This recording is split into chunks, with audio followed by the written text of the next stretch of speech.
Hi, I am Michael Shermer, the director of the Skeptic Society, the publisher of Skeptic Magazine. We investigate claims of the paranormal, pseudoscience, and fringe groups and cults and claims of all kinds between. Science and pseudoscience and non-science, junk science, voodoo science, pathological science, bad science, non-science, and plain old nonsense. And unless you've been on Mars recently, you know there's a lot of that out there. Some people call us debunkers, which is kind of a negative term, but let's face it, there's a lot of bunk. And we are like the bunko squads of the police departments out there flushing out. Well, we're sort of like the Ralph Naders of bad ideas, trying to replace bad ideas with good ideas. I'll show you an example of a bad idea. I brought this with me. This was given to us by NBC Dateline to test.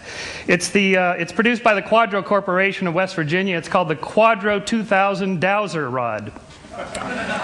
This was being sold to high school administrators for $900 a piece. It's a piece of plastic with a Radio Shack antenna attached to it. You can douse for all sorts of things, but this particular one was built to douse for marijuana in students' lockers. So the way it works is you go down the hallway and you see if it tilts toward a particular locker, and then you open the locker. So it looks something like this. I'll show you. Well, it has kind of a right-leaning bias, so I'll show you. Well, this is science, so we'll do a controlled experiment. It'll go this way for sure.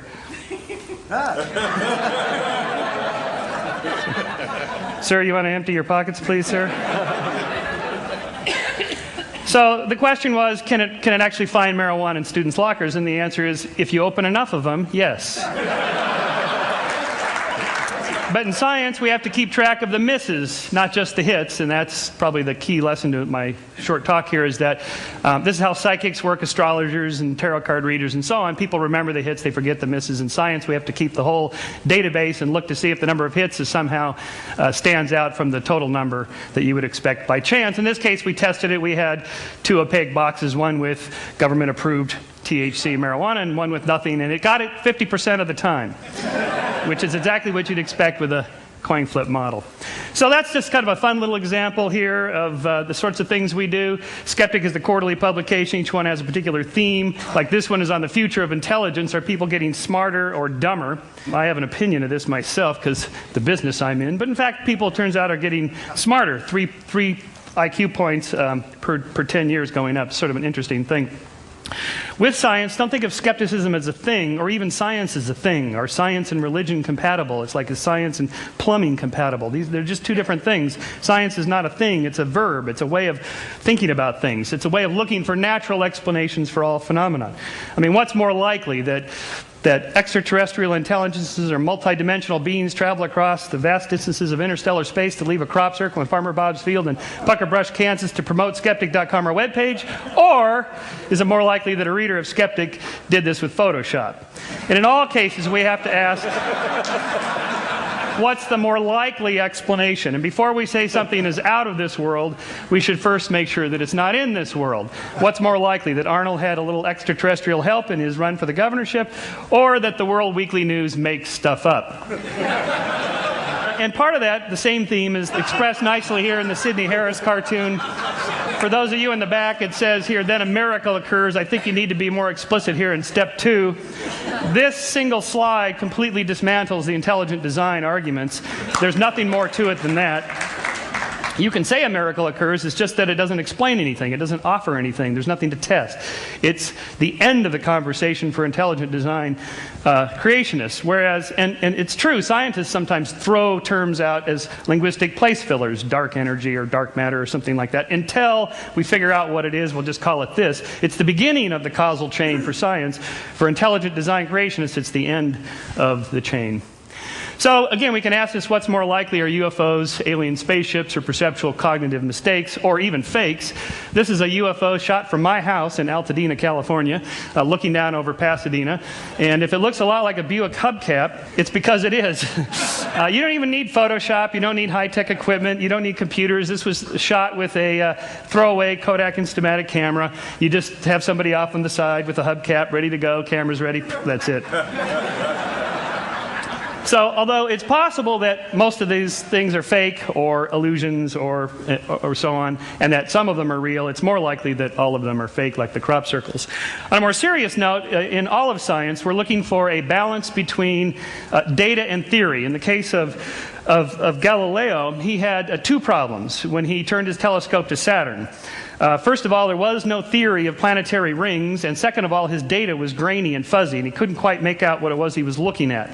So he wrote that he has seen, I have observed that the furthest planet has 3 bodies, and this is what he ended up concluding that he saw. So without a theory of planetary rings and with only grainy data, you can't have a good theory, and it wasn't solved until 1655. This is Christian Huygens' book in which he cataloged all the mistakes that people made in trying to figure out what was going on with Saturn. It wasn't until Huygens had two things. He had a good theory of planetary rings and how the solar system operated, and then he had better telescopic, more fine-grained data in which he could figure out that as the Earth is going around faster, according to Kepler's laws, than Saturn, then we catch up with it and we see the angles of the rings at different angles there, and that's in fact turns out to be true. The problems with having a theory is that your theory may be loaded with cognitive biases. So one of the problems of explaining why people believe weird things is that we have things on a simple level, and then I'll go to more serious ones, like we have a tendency to see faces. This is the face on Mars, which was in 1976, so there was a whole movement to get NASA to photograph that area because people thought this was monumental architecture made by Martians. Well, it turns out here's the close-up of it from 2001. If you squint, you can still see the face. And when you're squinting, what you're doing is you're turning that from fine grain to coarse grain. And so you're reducing the quality of your data. And if I didn't tell you what to look for, you'd still see the face because we're programmed by evolution to see faces. Faces are important for us socially. And, of course, happy faces, faces of all kinds are easy to see. You can see the happy face on Mars there. If astronomers were frogs, perhaps they'd see Kermit the Frog. Do you see him there? Little froggy legs. Or if geologists were elephants. Religious iconography discovered by a Tennessee baker in 1996. He charged $5 a head to come see the nun bun until he got a cease and desist from Mother Teresa's lawyer.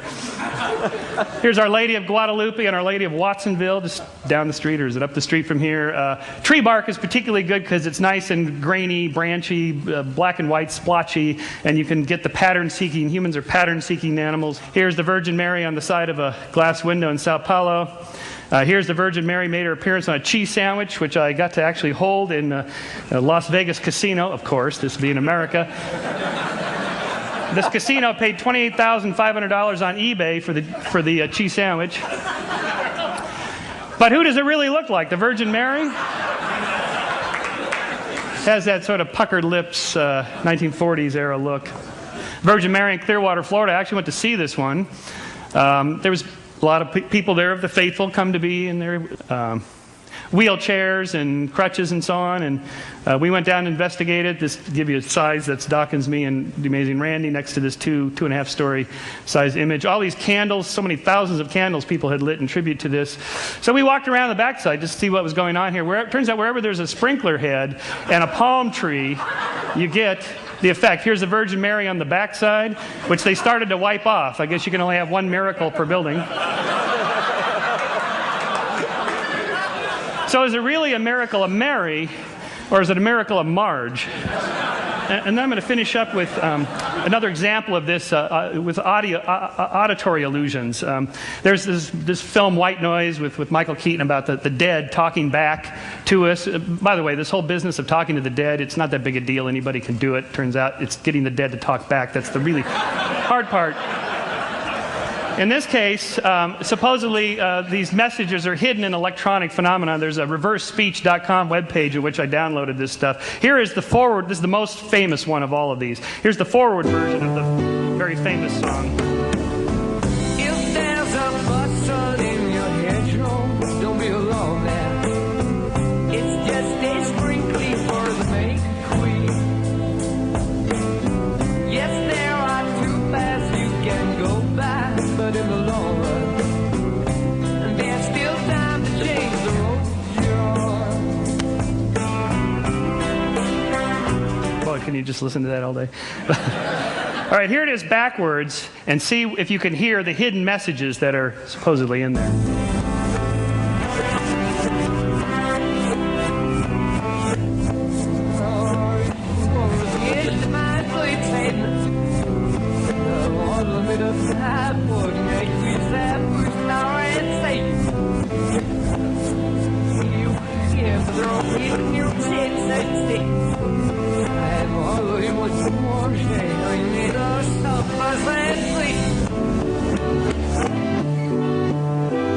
What'd you get?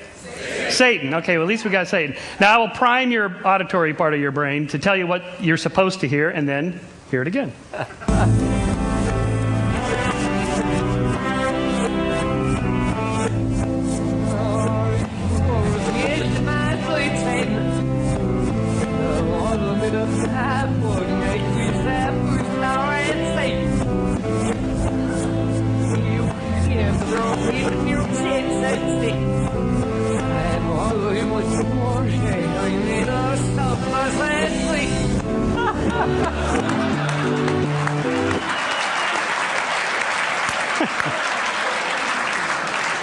You can't miss it when I tell you what's there. All right, I'm going to just end with a positive, a nice little story about the Skeptics is a nonprofit educational organization. We're always looking for little good things that people do. In England, there's a pop singer, one of the top popular singers in England today, Katie Melua, and she wrote a beautiful song. It was in top 5 in 2005, called 9 Million Bicycles in Beijing. It's a love story. She's sort of the Norah Jones of the UK, about how much she loves her guy and compared to 9 million bicycles and so forth. And she has this one passage here. We are 12 billion light years from the edge. That's a guess. No one can ever say it's true, but I know that I will always be with you. Well, that's nice. At least you got it close. In America, it would be we're 6,000 light years from the edge. But my friend Simon Singh, the particle physicist, now turned science educator, and he wrote the book The Big Bang and so on, uses every chance he gets to promote good science. And so he wrote an op-ed piece in The Guardian about Katie's song, in which he said, well, we know exactly how far from the edge, it's 13.7 billion light years, and it's not a guess. We know within a precise error bars there how close it is, and so we can say, although not absolutely true, that it's pretty close to being true. And to his credit, Katie called him up after this op-ed piece came out and said, I'm so embarrassed. I was a member of the astronomy club, and I should have known better. And she recut the song, so I will end with the new version. We are 13.7 billion light years from the edge of the observable universe. That's a good estimate with well-defined error bars. And with the available information, I predict that I will always be with you. How cool is that?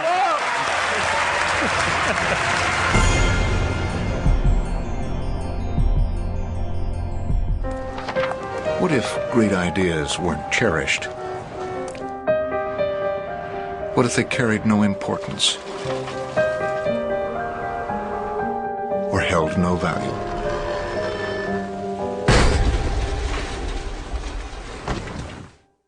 There is a place where artistic vision is protected, where inspired design ideas live on to become ultimate driving machines.